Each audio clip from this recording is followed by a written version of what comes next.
There are some intersections that, because of the geometry, you simply may not be able to model up using the ARD kerb return command, and therefore a string-based design approach is required. With this intersection, we're going to take a string-based approach, a design approach, which means each of these blisters or kerb outstands will be created as a string, and a template will be applied to each of those. In regards to modeling up the intersection, we're going to use the model builder command. Just head over to the create edit section command, and I'm going to open up the standard metric kerb left template. This is the template that I'm going to apply to each of these kerb outstands, but I'm going to remove the footpath because I don't want the footpath added. In fact, if I was going to model in a footpath, one approach would be to create another alignment just for the footpath and apply a template, a footpath template to that. So to create each of these kerb outstands, I'm going to run the string profile command and select each of them. The template I'm going to apply is a metric kerb left. In regards to the sampling, I'm going to set those to 1. So I'm going to have nice tight sampling, which means my model will be nice and accurate. I could use the add extra sampling command to do that as well. Software is going to do its design at best fit. I'll later on set up the suitable levels, but to start off with, I'm just going to create the strings and build the model, and then after the model's built, I'll focus on the design. So I'll quickly run through and create each of these strings.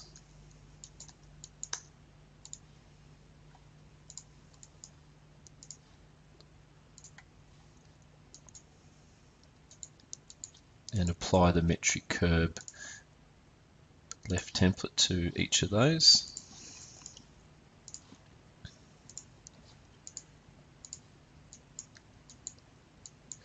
Now when you do create strings, they don't have the intelligence that a road has. So in the previous video tutorials, you saw that when I created a road, there was connection with other roads, and roads had a lot more intelligence. Strings don't have much intelligence, and therefore at the start of the blister kerb outstand, I would need to I'd have to tell the software to match the levels at the ends back into my design. There's no sort of dynamic connection there, but I can set that up in the vertical grading editor, and I can what I can do is build an auto model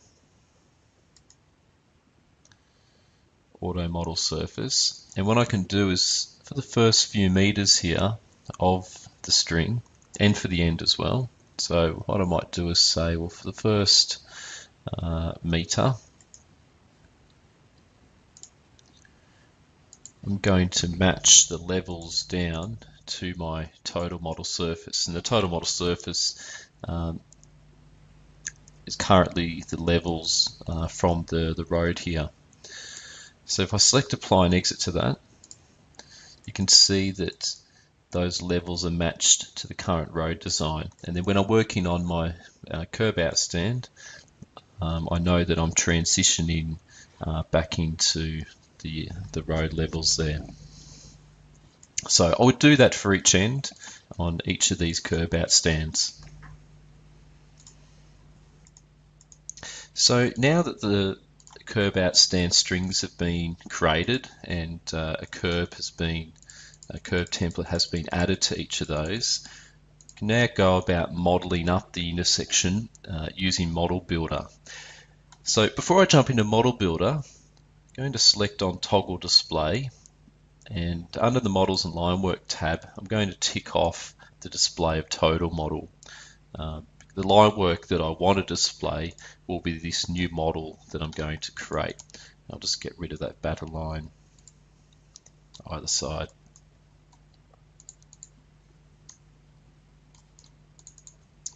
So to create a new model using Model Builder, I run the command Model Builder from the ribbon, and the following dialog box will load up. There's three options here: create new model, open and edit model, or open automatic model. Now, because I've already created some kerb returns at this end using the ARD kerb return command, the software has automatically trimmed up this intersection for me, and it's done that automatically. So rather than creating a new model where I would have to set up the trimming for this region, I'm going to select Open Automatic Road Model so that that the model already contains this trimmed region. I'm going to name this new model base. So you can see the line work showing for this new model, and you can see straight away that this intersection is looking pretty good. If I head over to the Include, Exclude, it lists all the roads, kerb returns and strings currently in the model. Now, if you remember in the previous video tutorial, I'd made a string to control the levels on this part of the road, and also through Humble on the left-hand side. I don't want to add those strings to the model, so I'm going to remove those. So that'll be Auber Road left and Humble Road left. Now I'm doing that because there'll be a double up. I've already got road information here. Those roads are adopting the levels of the string, but I don't need to re-add the string as well back into the model. So what we need to do is trim up this intersection. You can see on Auber Road I've got kerb and channel still running through the intersection on both the left and right hand side, and that's the same as Lily Road as well. So to trim out codes that you don't want, what you do is you use the editing tools. You then select the road you want to edit, so in my case it will be Auber Road. There are two entries in here already, and they're referring to the edits at this region. What I want to do to start off with is tell the software that from this region, from that point to this point here, I want to remove everything on the left hand side. So to do that nice and quick, I use the command edit trim by group. Straight away I can see that everything has been removed on the left hand side.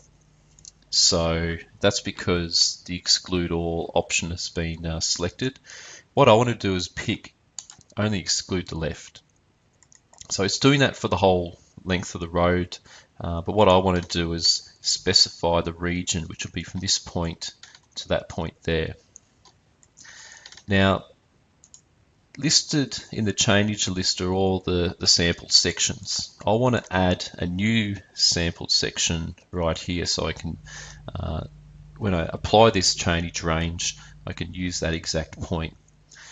So to add a new section in, I select this button with the green plus and select on Add Single Change and select where I want to add the new section. So you can see at 25.813, I will have a new section there to select, and I want to add another one at the end here. So once again, insert change, add single change, and I'm just going to pick this point at the end at 60.02. So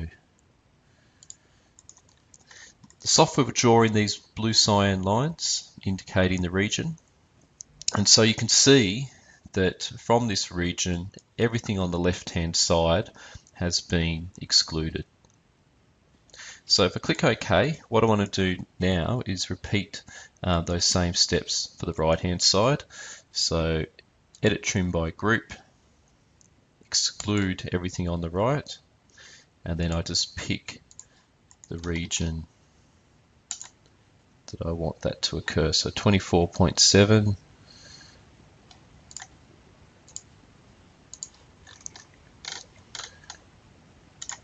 to 54.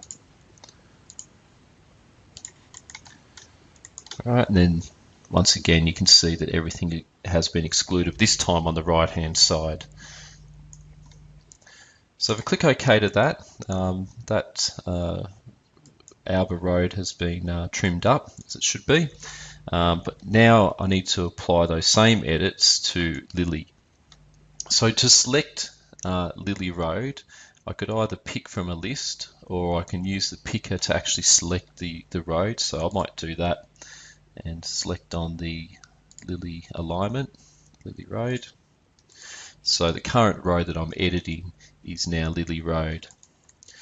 Once again, I'm going to use Edit Trim by Group, exclude everything on the left, add in some new changes at this point, 26.587, and then right at the end, roughly there, 76. Exclude everything on the left, and then I'm going to repeat those steps to exclude everything on the right. So let's add another change at the start, 27.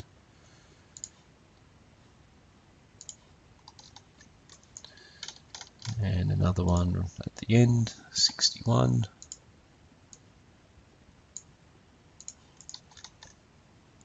Alright, now I've excluded everything on the right.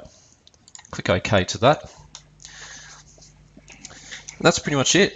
The intersection has been trimmed up, and you can do that quickly by using this Edit Trim by Group command. So if you want to remove a whole bunch of codes at once, then the Edit Trim by Group command can be used to do that. If you want to be able to individually select codes that you want to remove, you can use this Edit Trim by Selection command. It'll list all the codes on the road, and then you can choose which ones you want to include or exclude. We'll have a look at that one a little bit later on when we make some edits to this intersection here. So once I'm happy with my model, I select on Build. My surface has been outputted as a Civil 3D surface. So in my tool space, I have a surface called Base. What I'm going to do is just turn the triangulation on for that, and you can see those kerb outstands now modeled up in the intersection. You can see the other intersection at the end here as well. If I close down Model Builder, I need to save the model, and in regards to the display of line work, total models ticked on, and the line work that I will see now is the base surface. So I might just change my display to no display. But you can see now that I have modeled in the strings, and everything has been trimmed up as per those edits in Model Builder.